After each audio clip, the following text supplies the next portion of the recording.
Hello and welcome back. Welcome back. This is my ebook, Education and Management of Children with Special Needs, and we'll be going through some of the courses under it. For those who would like to subscribe for the ebook, the the link was at the advert too, and you can request for it, so you can have the ebook to yourself if you want to. Okay. Now let's go to autism. This is a very, very good topic I really enjoy talking about. Autism is not just the way people view it, and so it's easier for me to talk about it because I've worked with a lot of children who had autism, and I could see improvement in some of them.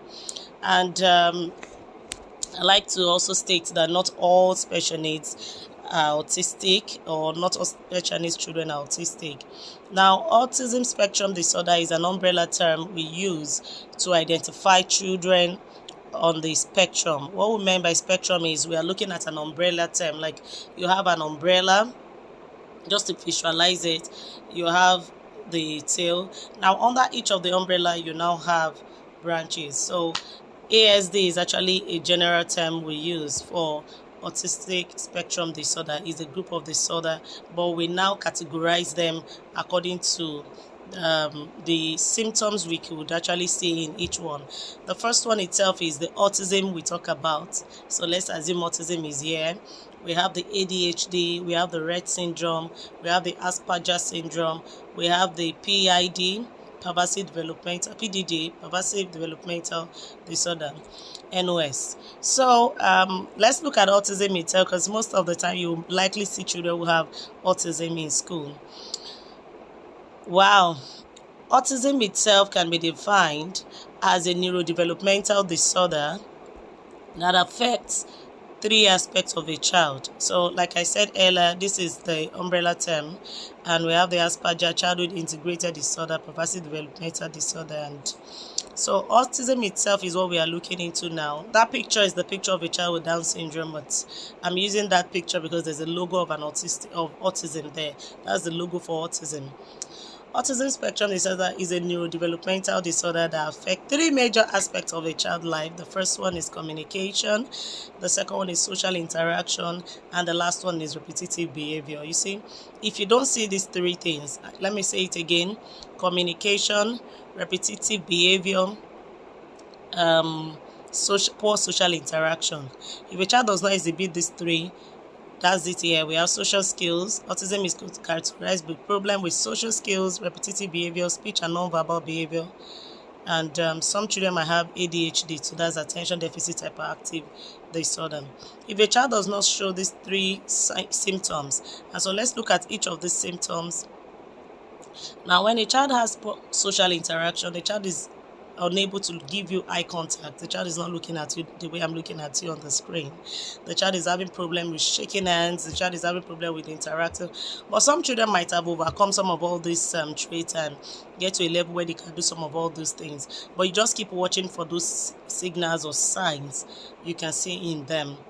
Decreased sharing of interest with others. They don't find other people interesting to them. They just want to be on their own. Difficulty appreciating their own or others' emotions. You see, they cannot relate well with others. They don't understand how to appreciate other people's emotions. When people are angry or sad or no. Aversion to maintaining eye contact, like I said earlier, they don't want to look at people. Lack of proficiency with the use of non-verbal gestures. They don't know how to, like I'm looking at you now, I'm giving eye contact, I'm trying to, no, don't do that. Some children would understand it. Slated or unscripted speech. Sometimes they just say things. They might not be able to speak well like you and I are talking. Interpreting abstract ideas literally. Yes, they might not be able to understand something if you don't really explain it well to them. Difficulty making friends or keeping them. Restricted interest and repetitive behaviors may include, I mentioned it that if you don't see repetitive behavior, poor social interaction and speech difficulty, you cannot see a child had autism. Now, they might have problem with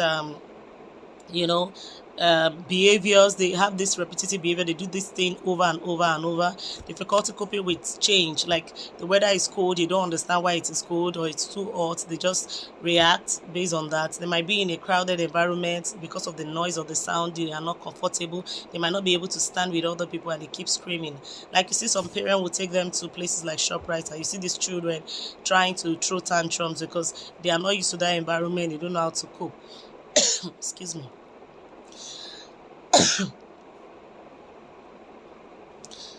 Okay, being overly focused on niche subjects to the exclusion of others. So sometimes they are too focused on something. It might even be a toy. They have this issues being sensitive to particular materials or toys or sounds. Expecting others to be equally interested in those subjects too. So if a child with autism like mathematics, he expects everybody to be doing mathematics too. Stereotypic movements such as hand flapping, like this, rocking, spinning. Some will even be jumping on chairs. Some will just be making noise, covering their ears, making a particular noise or sound, arranging things like in a straight line or with a particular colors or with a particular pattern. They like arranging things. Often toys, they do that with toys in a very particular manner. So this actually gives concern, and you see parent coming to tell you, oh, at age 3 I started observing this child was doing this. Then for their speech, they might not even be able to speak well at the right time. Most of the time, some of them will have delayed speech. When a child is not talking at the right time, the child is likely going to have delayed speech. That's what we call it. But if a child actually has speech, but the child is not talking well, it might be that the child is having articulation problem, like the child is not pronouncing a particular word well, or a child is having difficulty even saying a particular word or sound or sentencing. Why some of them would have learned to say some few words, why some would also talk well. It depends. And like I said earlier, no two disability is the same, so you cannot say a particular child has this, so invariably every other person too would have that too. Now, some people would like to know if ADHD and autism are the same. How are they different? Those with autism struggles to focus on things that they don't like, such as reading a book or doing a puzzle, and they may fixate on things. Fixate is being particular about that type of material for a very long time. Tend to be self-centered. They often had a hard time putting words to their thoughts and feelings, and they may not be able to point an object to give meaning to their speech. They find it hard to make eye contact. You see, that's the difference. But an ADHD child, even from the word ADHD, means attention deficit hyperactive disorder. This child can relate with anybody, enjoys life. That's one thing about them. They enjoy life, they want to have fun, but they might not do socially acceptable behaviors outside. You can imagine a child sitting in a car and start eating the door of the car, or a child just starts playing unnecessarily, climbing the fan. You see, those kind of behaviors are not socially acceptable. A child with ADHD, on the other hand, may talk non-stop. They might start talking and they won't stop. They are more likely to interrupt when someone else is speaking. Yes, they do that a lot, or busting or trying to monopolize a conversation. Like you're talking to me now, and another child is trying to get my attention. A regular child, once you give them gestures or signs, they stop. But for a child who have ADHD, they might not even understand what you're saying, and they just interrupt you as far as they get what they want. Also consider this subject. Some kids with autism can talk for hours about a topic that they are interested in.